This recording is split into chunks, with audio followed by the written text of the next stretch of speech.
Hello friends, welcome to my channel civil service mania. मैं स्निग्धा। अ, आज बहुत दिन के बाद मैं वीडियो बना रही हूँ। हालांकि आप लोगों को शायद पता नहीं, बहुत सारी चीज़ें गुजर चुकी है इसके अंदर। तो मैं थोड़ा स्ट्रगल कर रही थी क्योंकि बहुत सारे काम भी चल रहा था और इसके दौरान इसी वजह से बहुत लेट हो गया। तो कोई बात नहीं, अभी से सब कुछ प्रॉपर चलेगा और टाइम टू टाइम वीडियो आ जाएंगे। तो डोंट वरी अबाउट दैट। तो आज हम डिस्कशन करेंगे हमारे जो फूड प्रोडक्शन के सीरीज चल रहे थे उसका जो एग्रीकल्चर पेपर 2 का food production and nutrition management का चैप्टर चल रहा था, सीरीज चल रहा था, उसका पार्ट 3 वीडियो आज हम पढ़ेंगे, जो है national and international food policy. तो ये चैप्टर आज आपका ख़त्म होने वाला है national and international food policy के बारे में। और बहुत ध्यान से देखिएगा क्योंकि मुझे ना नेट में इसके रिगार्डिंग और बहुत अच्छे रिसोर्सेस नहीं मिला। और इसको इस वीडियो को बनाते बनाते मुझे काफ़ी देर हो गई, मतलब लगभग 5 डेज़ लग गया बहुत सारी चीज़ें ढूंढने के लिए और इसको समरी करके एक जगह पर ला के रखने के लिए, क्योंकि इतने रिसोर्सेज अवेलेबल नहीं है नेट में। तो मुझे लगता है आप लोग अगर देखोगे इस वीडियो को लास्ट तक, एंडिंग तक देखने के बाद आपको पता चलेगा किस तरह की मतलब कंटेंट इसमें है और किस तरह की हार्डवर्क इसमें है। तो अगर इस तरह की कंटेंट आपको मिल जाती है नेट में तो बहुत ही अच्छी बात है। अगर नहीं मिलती है तो मुझे लगता है I deserve a subscription and I deserve a like and I deserve a comments and share. So everything is up to you. So चलिए स्टार्ट करते हैं, देर नहीं करते। तो फूड पॉलिसी क्या होता है? फूड पॉलिसी देखिए, it is the area of public policy concerning how food is produced, processed, distributed, purchased और प्रोवाइडेड। तो इसके अंदर फूड पॉलिसी के अंदर हर एक चीज़ कवर हो जाती है। जैसे कि ये एक पब्लिक पॉलिसी है, जो पॉलिसी पब्लिक के लिए बनाया जाता है, लोगों को ध्यान में रखते हुए बनाई जाती है, लोगों की वेलफेयर के लिए बनाया जाता है। और जिसमें फूड, पर्टिकुलरली फूड पॉलिसी मतलब फूड के ऊपर ही पॉलिसी बनानी होगी। ये जो पॉलिसी है, पॉलिसी इसमें इंक्लूड होती है प्रोड्यूस्ड, कैसे फूड प्रोड्यूस होगा, कैसे उसको प्रोसेस किया जाएगा, कैसे डिस्ट्रीब्यूट किया जाएगा, लोगों के अंदर अच्छी तरह से बांटना, जो कहते कहते हैं हम डिस्ट्रीब्यूट कर रहे हैं डिफरेंट डिस्ट्रीब्यूटिंग एजेंसी के थ्रू, डिस्ट्रीब्यूटिंग स्कीम के थ्रू।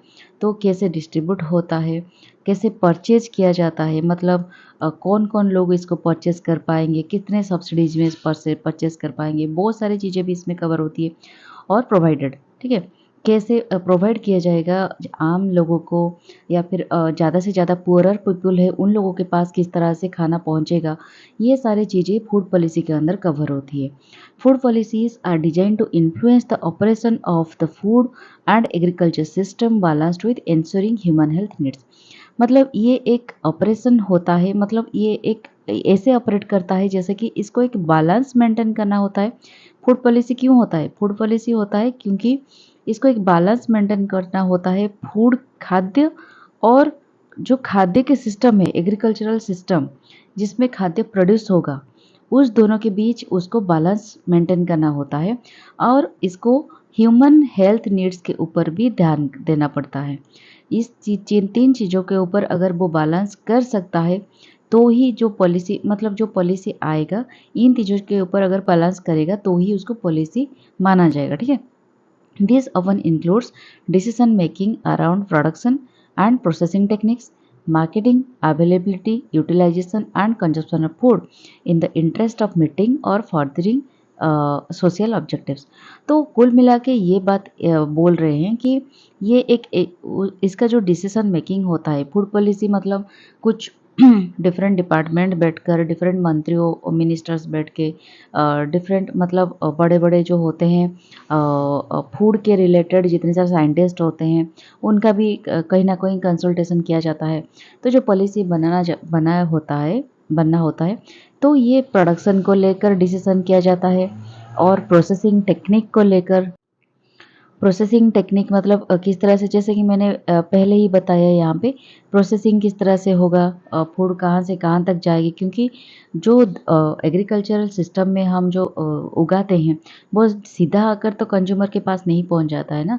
अगर हम पैडी लगाते हैं, पैडी को जाकर एक फार्मर जाके उसको वहाँ पे काटता है, जब हार्वेस्ट करता है उसको, उसके बाद हार्वेस्टर से लेकर अपने घर जाता है, वहाँ पे थोड़ा उसको डिफरेंट टाइप ऑफ प्रोसेसिंग होता है, ठीक है। उसके बाद वो जाता है प्रोसेसिंग यूनिट में और उससे पैडी से वो जो राइस निकल के आता है उसके बाद वो कंज्यूमर के पास जाता है। तो बहुत सारे प्रोसेसिंग टेक्निक्स होते हैं, तो उसको इसके ऊपर भी ध्यान देना होता है। मार्केटिंग किस तरह से होगा इसके ऊपर भी ध्यान देना होता है। अवेलेबिलिटी, लोगों के पास किस तरह से वो अवेलेबल होगा। देखिए अब आपको पता होगा किस तरह से पर्टिकुलरली ईस्टर्न साइड में, ईस्टर्न इंडिया में अभी पोटैटो की बहुत डेफिशिएंसी है, अवेलेबिलिटी ही नहीं है, तो इसके वजह से प्राइस कितना ज़्यादा बढ़ रहा है, तो इसके ऊपर भी ध्यान देना होता है। यूटिलाइजेशन किस तरह से होगा, कंजप्शन किस तरह से होगा, और सोशल ऑब्जेक्टिव को वो किस तरह से फुलफिल कर रहा है, ये सारे चीज़ों के ऊपर फूड पॉलिसी ध्यान देता है, ठीक है। Food policy can be promulgated on any level from local to global and by government agency, business और ऑर्गेनाइजेशन। देखिए ये फूड पॉलिसी के लिए, फूड पॉलिसी जो होता है इसका डेफिनेशन अभी तक मैंने बताया नहीं है। मतलब अगर आप चाहो तो इसको इसको आप डेफिनेशन के तौर पे ले सकते हो, लेकिन ये सब एक जनरल पर्सपेक्टिव से मैं समझा रही हूँ फूड पॉलिसी होता क्या है, ठीक है। तो जो फूड पॉलिसी है उसको प्रोमulgेट किया जाता है किसी भी लेवल पर, जैसे कि हम ग्राउंड लेवल, जिस लेवल पे प्रोडक्शन होता है वहाँ से लेकर ग्लोबल लेवल तक, ठीक है, हम इसको कहीं पे भी प्रोमulgेट कर सकते हैं। गवर्नमेंट एजेंसी के द्वारा प्रोमulgेट हो सकता है, बिजनेस कोई बिजनेस पार्टनर हो गया, मतलब बिजनेस ऑर्गेनाइजेशन हो गया, इसके द्वारा भी प्रोमulgेट किया जा सकता है। Food policy makers engage in activities such as regulation of, जो पॉलिसी मेकर्स होते हैं वो डिफरेंट एक्टिविटीज़, रेगुलेशन एक्टिविटीज़ में एंगेज होते हैं, जैसे कि फूड रिलेटेड इंडस्ट्रीज़ को वो रेगुलेट करते हैं पॉलिसी के द्वारा। Establishing eligibility standards for food assistance program for the poor, poor people के पास किस तरह से फूड पहुँचे, तो ये प्रोग्राम के माध्यम से इसको भी एस्टेब्लिश किया जाता है। Ensuring safety of the food supply, food supply safety मतलब जो स्कीम में, अगर एक स्कीम के दौरान एक फूड को पहुंचना है एक पुअर, एक बीपीएल फैमिली के पास, तो किस तरह के एक सेफ्टी मेजर्स के साथ वो पहुंचेगा, बीच में हड़पदरी नहीं होगी, मिडिल मैन बैठ के कुछ करप्शन नहीं करेंगे, वो सबको भी वो इंश्योर करता है। फूड लेबलिंग को भी इंश्योर करता है, और even the qualification of a product to be considered organic, जो हम मार्केट से खरीद रहे हैं जिसमें ऊपर बड़े बड़े ब्रांड लगे होते हैं, ये ब्रांड ऑर्गेनिक होता है। आप तो देखे होंगे ना, जो बड़े बड़े रिलायंस फ्रेश हो गया या फिर बहुत सारे ऐसे ट्रेंड्स खोल गए हैं सुपरमार्केट्स, जहाँ पे ऑर्गेनिक फूड भी बेचे जाते हैं, तो वहाँ पे लिखा लिखा जाता है ऑर्गेनिक, उसको भी, उस क्वालिफिकेशन को भी सर्टिफाई करते हैं फूड पॉलिसी वाला, ठीक है। इन ये डेवलपिंग नेशन, जो डेवलपिंग नेशन होती है लाइक इंडिया, यहाँ पे फूड पॉलिसी में 3 मेन ऑब्जेक्टिव्स होते हैं। क्या क्या है ऑब्जेक्टिव्स, जैसे कि to protect the poor from crisis, crisis मतलब देखिए जो पुअर पीपल होते हैं, कि पुअर पीपल को अगर हम 2 वक्त की रोटी ठीक से नहीं दे पाए, मतलब 2 वक्त की खाना नहीं ठीक से खा दे पाए, तो अगर उनका पेट नहीं भरेगा तो वो कैसे काम करेंगे, तो वो एक एक नेशन की डेवलपमेंट में कैसे पार्टिसिपेट करेंगे, कोऑपरेट करेंगे, तो नहीं कर सकते। तो वो डेफिनेटली धीरे धीरे क्राइसिस में चले जाएंगे, उनके पास पैसा नहीं होगा, हेल्थ नहीं होगी, तो वो धीरे धीरे जान गंवानी पड़ेगी उनको, बहुत सारे लोन्स वगैरह करना पड़ेगा।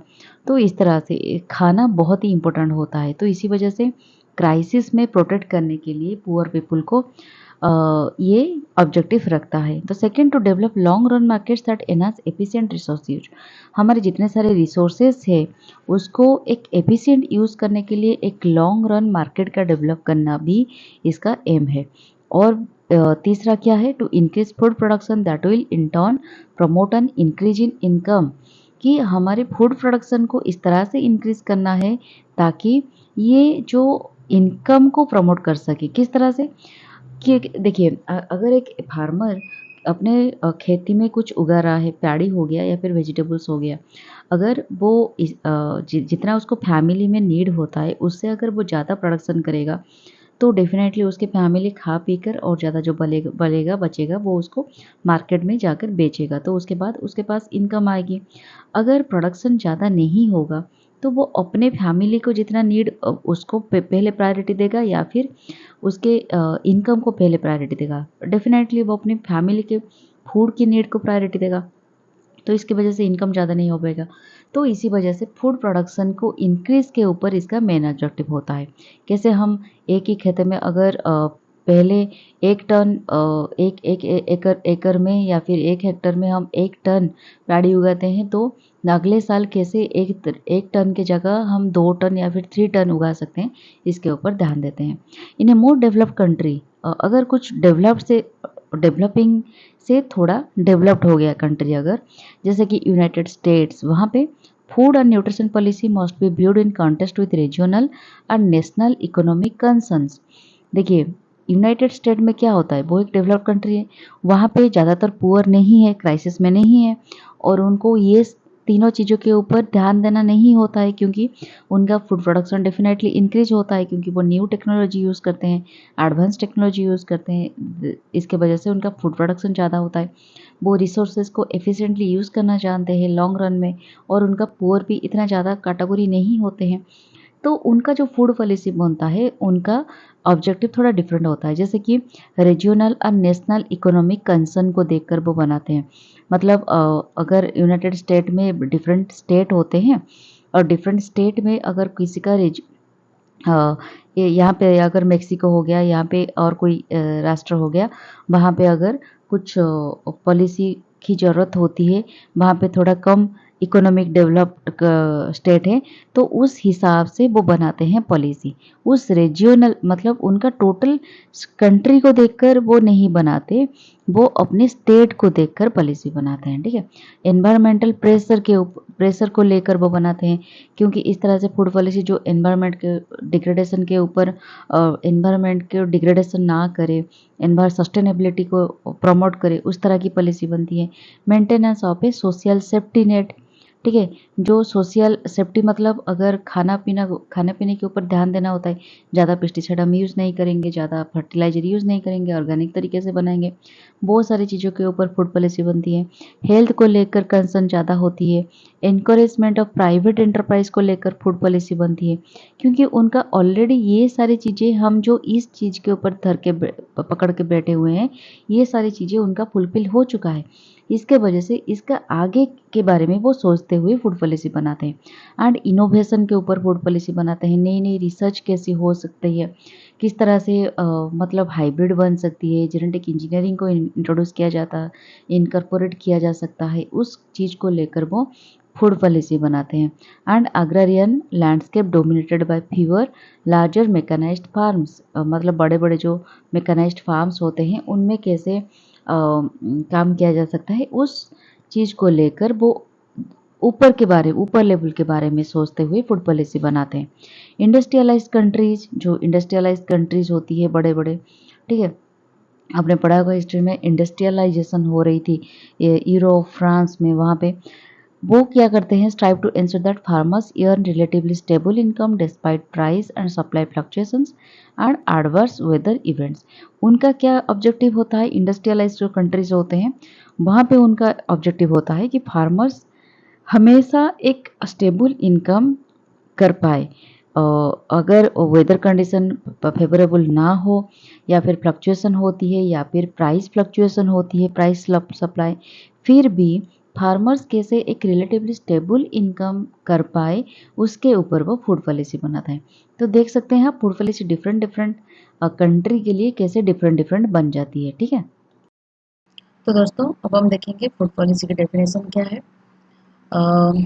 द डेफिनेशन होता है क्या, the these are evidence based decision making for distribution of food to ensure long term goal of ensuring food security to all.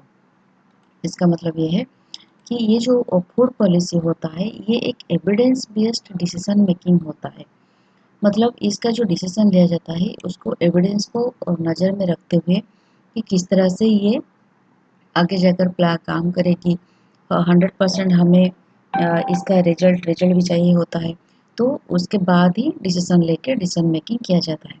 और डिस्ट्रीब्यूशन ऑफ फूड, फूड किस तरह से डिस्ट्रीब्यूशन होगी पुअर पीपल के बीच, हर एक इंसान को, हर एक सिटीजन को इक्वली फूड डिस्ट्रीब्यूट किया जा सकता है, उसको ध्यान में रखते हुए ये डिसीजन मेकिंग किया जाता है to ensure a long term goal of ensuring food security to all. और फिर फूड सिक्योरिटी किस तरह से मेंटेन किया जाए, फूड सिक्योरिटी किस तरह से अचीव हो, इसको भी ध्यान में रखते हुए एक लॉन्ग टर्म गोल बना के डिसीजन मेकिंग किया जाता है, फूड पॉलिसी किया जाता है। तो अब हम आगे बढ़ते हैं। National international food policy play crucial role in ensuring food security. ये जो इंटरनेशनल और नेशनल फूड पॉलिसी होता है, आपको हमने पिछले स्लाइड में मैंने आपको समझाया कि नेशनल डेवलपिंग नेशन में किस तरह से फूड पॉलिसी बनती है और डेवलप्ड कंट्रीज़ किस तरह से वो फूड पॉलिसी बनाती है, किस चीज़ को ध्यान में रखते हैं वो लोग। और जो इंडस्ट्रियल कंट्री होते हैं, इंडस्ट्रियल ग्रोथ पे ज़्यादा फोकस करते हैं, उनका भी किस तरह से पॉलिसीज़ बनती है। तो ये इसको ध्यान में रखते हुए बुक एक क्रूशियल रोल, इस फूड पॉलिसी क्रूशियल रोल निभाती है ensuring food security, managing agricultural production and regulating food trade. ये तीनों को फूड पॉलिसी रेगुलेट करती है। तो हम देखेंगे कुछ की एस्पेक्ट्स जिसके चलते नेशनल और इंटरनेशनल फूड पॉलिसी बनती है। तो एस्पेक्ट क्या है, पहले हम देखेंगे नेशनल फूड पॉलिसी। तो नेशनल फूड पॉलिसी का पहला पॉइंट है फूड सिक्योरिटी प्रोग्राम। तो जो भी फूड पॉलिसी बनेगा, फूड सिक्योरिटी प्रोग्राम को पहले ध्यान में रखते हुए बनाएंगे। कुछ एग्जाम्पल्स देखेंगे, जैसे कि पब्लिक डिस्ट्रीब्यूशन होते हैं डिफरेंट कंट्री में, different national and international policies में। और नेशनल डिफरेंट कंट्री, नेशनल मतलब एक कंट्री की जो पब्लिक डिस्ट्रीब्यूशन सिस्टम किस तरह से काम करती है, ये इसके ऊपर डिपेंड करती है फूड सिक्योरिटी प्रोग्राम। ठीक है, तो इंश्योर, ये जो फूड डिस्ट्रीब्यूशन सिस्टम होती है, ये इंश्योर करती है distribution of essential food grains. जैसे कि हो गया हमारा कंट्री का एसेंशियल फूड ग्रेन क्या हुए, व्हीट हो गया, राइस हो गया। ठीक है, ये सारे जो फूड ग्रेन्स होते हैं एसेंशियल, वो किस तरह की पुअर पीपल के पास सब्सिडाइज्ड रेट में, मतलब कम से कम रेट में पहुंच पाए, ये इंश्योर करती है। जैसे कि हमारे एग्जाम्पल मान के चलिए, इंडिया की पीडीएस सिस्टम प्रोवाइड करती है rice, wheat and other essential to millions. तो सेकेंड प्रोग्राम में सेकेंड इंक्लूड होता है फूड असिस्टेंस प्रोग्राम। असिस्टेंट मतलब क्या है, ये सप्लीमेंट करती है प्रोग्राम को।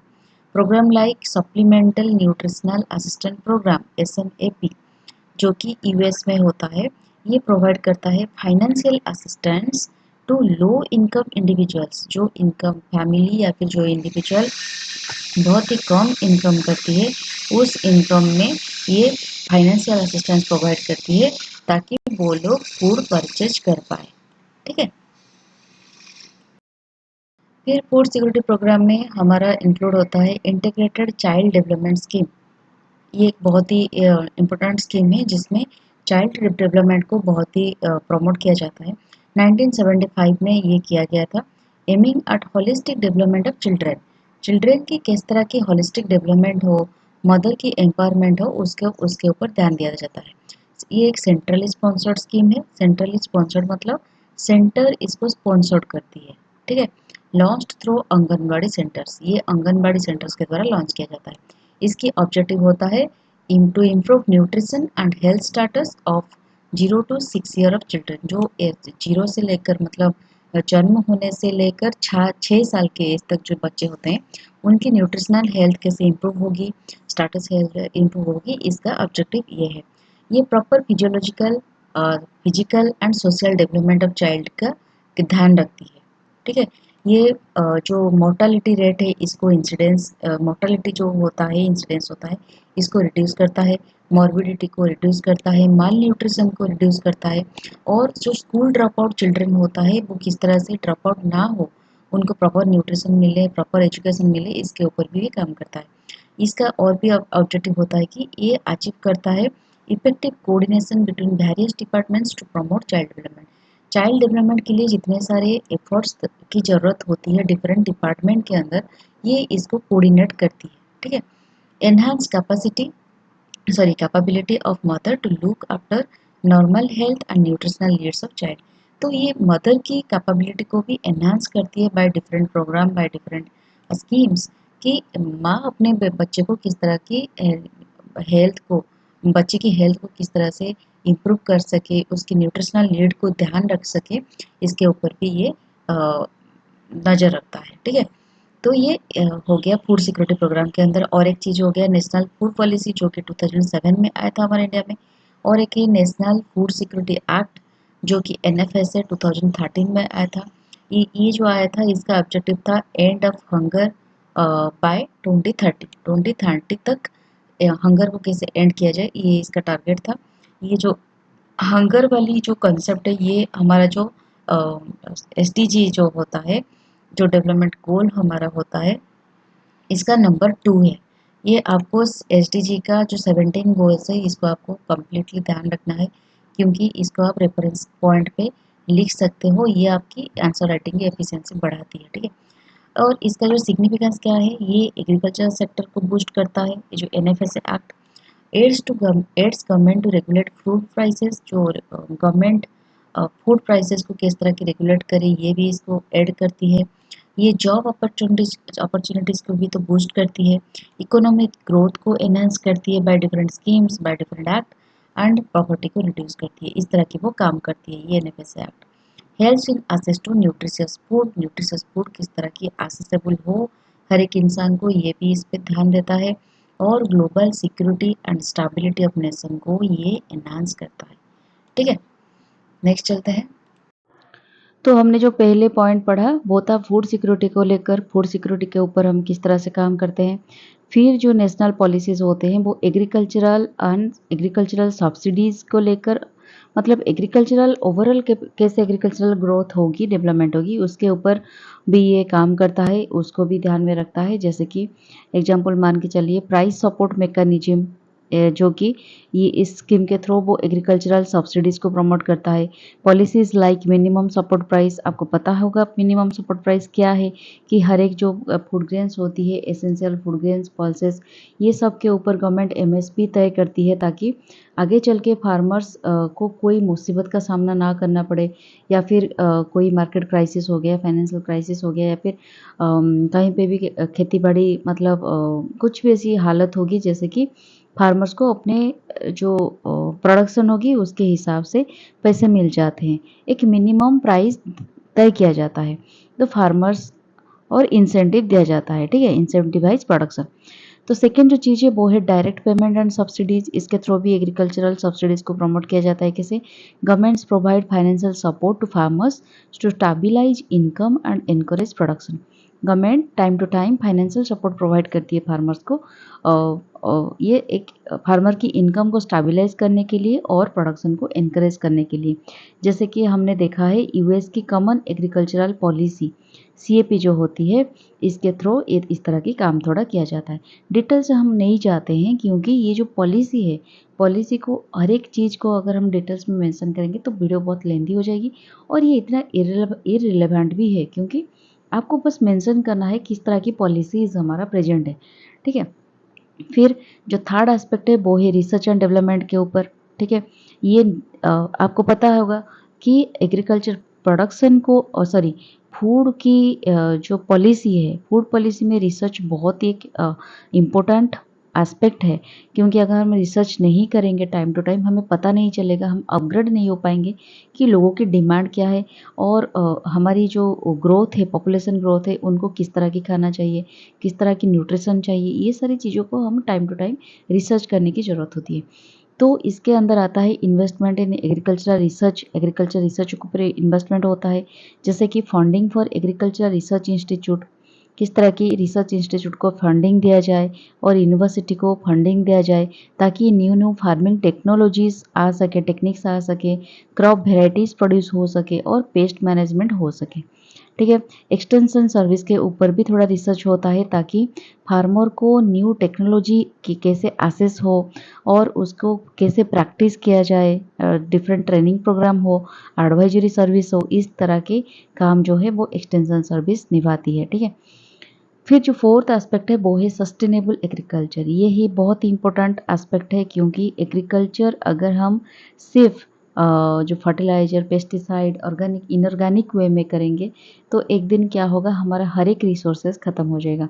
तो सस्टेनेबल वे में अगर हम लेके चलेंगे चीज़ों को तो क्या होता है, बहुत लॉन्ग रन में ये हमारा मतलब हमारे रिसोर्सेज़ को मेंटेन भी करेगी, रिसाइकल भी करेगी और हमारे जो नेक्स्ट पीढ़ियाँ हैं उनको भी मदद करेगी चीज़ों को सँभालने के लिए। मतलब हम तो ऐसा नहीं कि मतलब प्रोडक्शन हो रहा है तो हम एक खा पी के बैठ जाए, हमारे बच्चों के लिए भी हमें ध्यान देना पड़ेगा, वो उनका फ्यूचर कैसे डेवलप हो, उनकी फ्यूचर कैसे ग्रोथ हो, तो उसके लिए सस्टेनेबल एग्रीकल्चर का होना बहुत ज़रूरी है। इसके अंदर आता है एनवायरमेंटल रेगुलेशंस, किस तरह के रेगुलेशन हम कर पाए एनवायरमेंट में ताकि फूड क्राइसिस ना हो। Policies aimed at promoting sustainable farming practices to protect, ये जो होता है एनवायरमेंट किस तरह की रेगुलेट होता है ताकि सॉइल को प्रोटेक्ट किया जा सके, वाटर को प्रोटेक्ट किया जा सके, बायोडाइवर्सिटी को प्रोटेक्ट किया जा सके, जो लैंड है उस लैंड को किस तरह से हम इस तरह से यूज़ करें ताकि वो डिग्रेडेशन ना हो, इरोजन ना हो, उस लैंड पे ज़्यादा से ज़्यादा मैक्सिमाइज होकर प्रोडक्शन बढ़े, प्रोडक्टिविटी बढ़े, उसके ऊपर भी हमें ध्यान देना होता है। फिर ऑर्गेनिक फार्मिंग इंसेंटिव, इसके भी ऊपर थोड़ा स्कीम्स आते हैं ताकि ऑर्गेनिक फार्मिंग से सब्सिडाइज कर सके, मतलब फार्मर सब्सिडाइज रेट में इनपुट पा सके और जो कस्टमर्स होते हैं, जो बायर्स होते हैं, उनको भी एक अच्छी हेल्थ मिल सके, इसके ऊपर भी ध्यान दिया जाता है। फिर हमारा जो नेशनल पॉलिसी होता है उसका जो फिफ्थ एस्पेक्ट है वो है ट्रेड पॉलिसीज़। हमारा सब कुछ हो गया, फूड सिक्योरिटी हो गया, फिर हम किस तरह से रिसर्च डेवलपमेंट कर लिया, फिर सस्टेनेबल एग्रीकल्चर के ऊपर ध्यान दे दिया, सब कुछ एनवायरनमेंट के ऊपर ध्यान दे दिया। सब कुछ करने के बाद हम अब देखेंगे ट्रेड, मतलब इम्पोर्ट एक्सपोर्ट कैसे हो गया। अगर कुछ खाना हमारे पास ज़्यादा नहीं है तो इम्पोर्ट करना पड़ेगा, अगर ज़्यादा है तो बाहर कोई कंट्री नीड कर रही है उसको एक्सपोर्ट करना पड़ेगा। तो इसके लिए इम्पोर्ट एक्सपोर्ट रेगुलेशंस होती है, policies to regulate the import export of food products to protect domestic agriculture and ensure food safety। Domestic agriculture को प्रोटेक्ट करने के लिए इंपोर्ट एक्सपोर्ट रेगुलेशंस होना जरूरी है और इसके लिए फूड सिक्योरिटी, मतलब फूड सिक्योरिटी को भी इंश्योर करना होता है। टैरिफ्स एंड कोटास, ये भी जरूरी है। Implementing tariffs quotas to control the volume of food import, मतलब ऐसा नहीं है कि और लोकल फार्मर्स को भी सपोर्ट करना है। टैरिफ क्यों लगाया जाता है, ताकि हमें अगर 5 क्विंटल गेहूँ चाहिए तो हमें अगर इंपोर्ट बाहर की कंट्री कोई बहुत ही उसके पास 20 क्विंटल व्हीट है, तो अगर हम इंपोर्ट करना चाहते हैं, अगर टैरिफ ना लगे तो हर एक चीज़ यहाँ पे आ जाएगी। ठीक है, यहाँ पे ज़्यादा हो गया तो सरप्लस हो जाएगी, सरप्लस होने के बाद वेस्टेज होने की भी चांसेस बहुत होती है। लेकिन टैरिफ लगेगा तो हमें जितना चाहिए हम उतना ही लाएंगे, ज़्यादा वो अगर और कोई कंट्री नीड करता है तो वो उसको दे देगा। ठीक है, तो टैरिफ कोटाज होना भी बहुत ज़रूरी है ताकि लोकल फार्मर्स को भी सपोर्ट थोड़ा मिल जाए। और जो सिक्स्थ पॉलिसी है related to food availability, food का अवेलेबिलिटी होना भी बहुत ज़रूरी है। ऐसा नहीं, आप लोगों को पता होगा अभी हालांकि देख रहे होंगे हमारे जो उड़ीसा हो गया, वेस्ट बंगाल, तो ईस्टर्न इंडिया में किस तरह की अब पोटैटो की शॉर्टेज चल रही है। तो प्रोडक्शन तो हो रहा है लेकिन वो ट्रांसपोर्टेशन में प्रॉब्लम हो रहा है, लोगों के पास ठीक से पहुंच नहीं रहा है, प्राइस इन्फ्लेशन हो रहा है, तो बहुत ही डिफ़िकल्ट सिचुएशन क्रिएट हो रहा है। तो फूड अवेलेबिलिटी होना भी बहुत ज़रूरी है। ठीक है, इसके लिए क्या पॉलिसीज़ लेके आते हैं, जैसे कि लैंड रिफॉर्म को लेकर, नेशनल वाटर रिफॉर्म 2002 ये इसके ऊपर आया था फूड अवेलेबिलिटी लेकर, नेशनल फूड सिक्योरिटी मिशन हमने पढ़ा, national mission for sustainable agriculture, ये सब फूड अवेलेबिलिटी के ऊपर काम करते हैं। कृषि विकास योजना, नेशनल हॉर्टिकल्चरल मिशन, ये सब अवेलेबिलिटी लेकर काम करते हैं। ठीक है, तो अब हम देखेंगे policies related food access. Food को एसेस होने में भी हमें बहुत सारे स्कीम्स की ज़रूरत होती है, जैसे कि आपने देखा पीडीएस, टीपीडीएस, ठीक है, अंत्योदय योजना, मिड डे मील स्कीम, ये सब फूड को कैसे एसेस किया जाए इसके ऊपर ही काम करते हैं। ICDS, food for work, national food security mission, essential commodities act, ये सब क्या करते हैं, ये सब पॉलिसी है हमारे फूड एसेस के लिए। पॉलिसी फॉर ऑब्जर्वेशन के लिए, buffer stock of food grains, observation किस तरह की हो, buffer stock of food grains के लिए। यूनिवर्सल इम्यूनाइजेशन प्रोग्राम, इस तरह के एक प्रोग्राम आता है। एमडीएमएस एक प्रोग्राम आता है जो कि ऑब्जर्वेशन के लिए पॉलिसीज होता है। और फूड स्टेबिलिटी के लिए जो पॉलिसी है वो है buffer stock for food grains, price stabilisation fund, इस तरह की एसेट्रा। तो ये 9 पॉलिसीज आपने देखा जो कि हमारा नेशनल फूड पॉलिसी के अंतर्गत आता है। अब हम पढ़ेंगे इंटरनेशनल फूड पॉलिसीज, ये कैसे काम करता है। हमने पढ़ लिया नेशनल फूड पॉलिसीज में क्या क्या इंक्लूडेड है, हमने 9.9 एस्पेक्ट देख लिया। अब हम देखेंगे इंटरनेशनल फूड पॉलिसी के कुछ एस्पेक्ट्स। तो पहले आता है ट्रेड एग्रीमेंट। आपने देखा हमने एक पढ़ा था स्लाइड जिसमें हमने लिखा था जो डेवलपिंग कंट्री होते हैं वो देखते हैं, जो जब पॉलिसी बनाते हैं वो फूड सिक्योरिटी को देखते हैं, हेल्थ न्यूट्रिशन को देखते हैं और अवेलेबिलिटी को देखते हैं, एसेस को देखते हैं, बहुत सारे एस्पेक्ट को, सस्टेनेबल एग्रीकल्चर को देखते हैं, बहुत सारे एस्पेक्ट को देखकर वो पॉलिसीज बनाती है। लेकिन जो इंटरनेशनल वाला होते हैं, मतलब जो डेवलप्ड कंट्रीज होते हैं या फिर इंडस्ट्रियलाइज्ड कंट्रीज होते हैं, वो क्या करते हैं, उनका ये सारी चीज़ें जो होता है फूड सिक्योरिटी, पॉपुलेशन को हेल्थ न्यूट्रिशन, ये सारे एस्पेक्ट्स उनके फुलफिल हो जाते हैं। उसके ऊपर जो चीज़ें होते हैं उनके ऊपर वो पॉलिसीज बनाते हैं। तो पहले उनका आ गया एस्पेक्ट ट्रेड एग्रीमेंट। वो किस तरह की ट्रेड कर सकते हैं ताकि उनके फार्मर को एक स्टेबल इनकम वो दे सकें। जब कैलामिटीज होते हैं, जब क्राइसिस होते हैं, तभी उनके फार्मर एक स्टेबल इनकम कर पाए, उसके ऊपर ध्यान में रखते हुए वो पॉलिसीज बनाते हैं। तो उनका पहला ही एस्पेक्ट हो जाता है ट्रेड एग्रीमेंट। जैसे कि वर्ल्ड ट्रेड ऑर्गेनाइजेशन आपको पता होगा, WTO एग्रीमेंट होते हैं जो कि international trade in food and agriculture product को वो रेगुलेट करते हैं। जितने सारे फूड एंड एग्रीकल्चरल प्रोडक्ट को लेकर ट्रेड होते हैं उनको भी रेगुलेट करते हैं। ये उसका एम होता है to reduce trade barriers and ensure fair competition. जो जितने सारे डिफरेंट इंटरनेशनल फूड कंपटीशन होते हैं, फूड को लेकर फेयर कंपटीशन होते हैं, उनको मतलब एक ट्रांसपेरेंसी उसमें मेंटेन करना और ट्रेड बैरियर्स को जितने हो सके रिड्यूस करना। फिर और एक स्कीम होती है bilateral and multilateral trade agreement. Bilateral मतलब 2 कंट्री के बीच, मल्टीलैटरल मतलब 2 से ज़्यादा कंट्रियों के बीच जो एग्रीमेंट, ट्रेड एग्रीमेंट होती है। Agreement between countries to facilitate trade, ये ट्रेड को फैसिलिटेट करने के लिए इस तरह की एग्रीमेंट बनते हैं। जैसे कि नाफ्ता जो कि USMCA जिसको अभी कहा जाता है, जो इंक्लूड होता है provisions for agricultural trade between the US, Canada, Mexico. ये आप याद रख सकते हैं, एग्जाम्पल के तौर पर लिख सकते हैं। US, कनाडा और मेक्सिको के अंदर जो एग्रीकल्चरल ट्रेड होता है इसको बोला जाता है नाफ्ता। ठीक है। द सेकेंड एस्पेक्ट होता है food aid and assistance programme.